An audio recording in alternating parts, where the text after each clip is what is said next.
Everyone, well आपने ये गाना सुना होगा। मैं फूलों से, कलियों से, तारों से तेरी मांग भर दूंगा।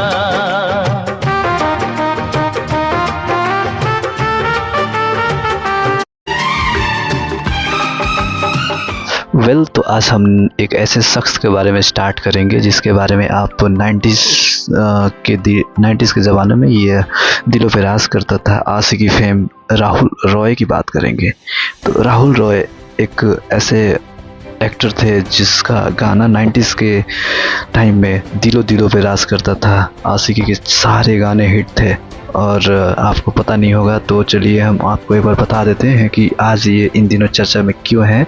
तो अपने कंटेंट के चलते और अपने पुराने गानों को लेकर किसी के साथ वीडियो बना दी है कंटेंट, और उनका नाम वानिता देसाई है और मजबूरी में इनको अपना वीडियो बनाना पड़ रहा है, इसलिए उन्होंने रील्स बनाए हैं पुराने गाने पर। चलिए वीडियो स्टार्ट करते हैं और किसी की क्या मजबूरी रही होगी कि इनको ये बनाना जरूरी होगा। तो अंत तक मेरे साथ इसमें बने रहे वीडियो पे और सारी अपडेट हम आपको। तो हम बात कर रहे हैं फेम एक्टर 90s के फेम एक्टर राहुल रॉय की, जिन्होंने आशिकी जैसी फिल्म का दबदबा बनाया था उस समय और गानों के दम पे पूरे इंडस्ट्री को हिला के रख दिया था। लेकिन आज उनकी एक ऐसी मजबूरी बन चुकी है कि आज उनको रील्स बनाना पड़ रहा है और उनको अपने इस काम के चलते कुछ पैसे कमाना चाहते हैं। तो ये क्यों ज़रूरत हो गया था उनके लिए।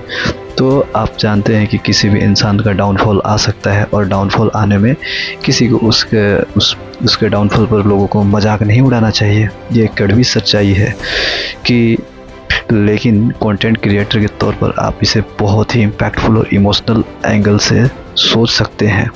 जब कोई गिरता है तो दुनिया उसकी मेहनत को भूल जाता है, उसके हालात पर हंसता है, लेकिन असली हीरो वही होता है जो शोर के बीच दोबारा खड़ा होता है।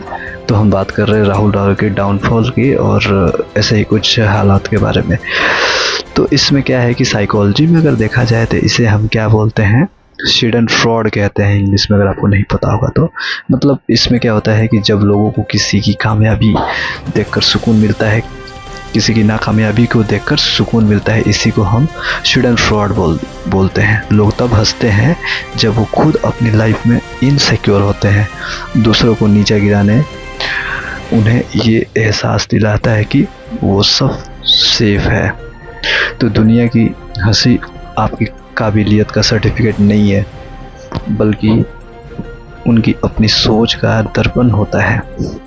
डाउनफॉल की बात करें तो डाउनफॉल बुरा ज़रूर होता है, पर ये एक बेहतरीन फ़िल्टर भी है। वही आज राहुल रॉय के साथ देखा जा रहा है। हाँ, उनका डाउनफॉल है और उनको रील्स बनाने की ज़रूरत पड़ रही है और वही करके अपना वो गुजारा कर रहे हैं, पुराने गानों पे रील्स बना रहे हैं। तो इसको हम उस हिसाब से नहीं देखेंगे। किसी के मुझे मजाक नहीं उड़ाना चाहिए, बल्कि सपोर्ट करना चाहिए। जब आप शिखर पे होते हैं ना तो भीड़ साथ होती है, जब आप नीचे गिरते हैं तो सिर्फ अपने साथ होते हैं। वही राहुल रॉय के साथ देखा जा रहा है कि जब वो शिखर पे थे तो इनके गाने आज भी बस, ट्रेन, रेलवे स्टेशन हर जगह पे बजता है, लेकिन आज इनको सभी लोग भूल रहे हैं कि ये कितने अच्छे एक्टर थे। मजाक उड़ाने वाले भीड़ का हिस्सा है और साथ देने वाले जिंदगी का हिस्सा।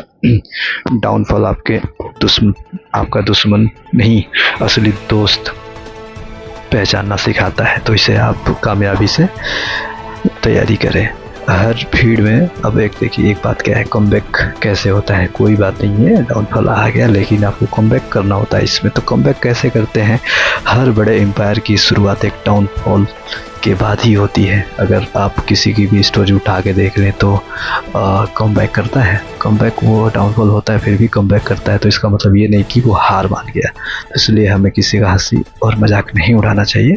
हिस्ट्री गवाह है कि चाहे क्रिकेट हो या बिजनेस, सबसे बड़े रिकॉर्ड्स वही टूटते हैं जहां लोग कह देते हैं कि अब इसका करियर ख़त्म है। तो लोगों का मजाक आपके लिए फ्यूल का काम करना चाहिए। उनकी हंसी को अपनी ताकत बनाओ ताकि जब आप वापस आओ तो उन्हें ताली बजाने के लिए भी जगह न मिले। तो मैं आज थोड़ा सा इस वीडियो के बारे में बताया कि राहुल रॉय को सपोर्ट करेंगे, और उन्होंने अपने कमेंट में लिखा भी था इस रील्स के माध्यम से कि मजबूरी थी, ऐसा दोबारा नहीं करूँगा। और उन्होंने अपने कमेंट्स में बताया भी इस रील्स पे, जब लोगों ने उनके ऊपर टिप्पणियाँ भेजी कि क्यों रील्स बना रहे हैं, तो उन्होंने क्या कहा, उन्होंने बोला कि मैं अपना काम ईमानदारी और विनम्रता से करता हूँ, मुझे कुछ कानूनी मामलों का भुगतान करना है, और ये आज के नहीं है, ये उस समय के हैं जब ब्रेन स्ट्रोक्स नहीं हुआ था। अगर आप मेरी सादगी या मेरी परेशानियों का मजाक उड़ाते हैं, ट्रोल करते हैं, तो यह मेरे बारे में कम और आपके बारे में ज़्यादा बताता है। कम से कम मैं मेहनत करके कमा रहा हूँ, दूसरों का मजाक उड़ाकर नहीं। ऐसी बातें, इमोशनल बातें उन्होंने कही, जो कि एक बहुत ही अच्छी बात है। तो हमें इस बुरे हालात में राहुल रॉय का सपोर्ट करना चाहिए और उनके रील्स को देखें और मजाक न उड़ाएं। धन्यवाद। तो कहते हैं ना, वक्त की मार से गुजरे हो तो घबराना मत, क्योंकि तराशने से पहले हीरे पर भी चोट की जाती है। इसको ज़रूर याद रखिए आप लोग। और एक बार बोलता हूँ, आज जो तुम्हारी हार पर ठहरा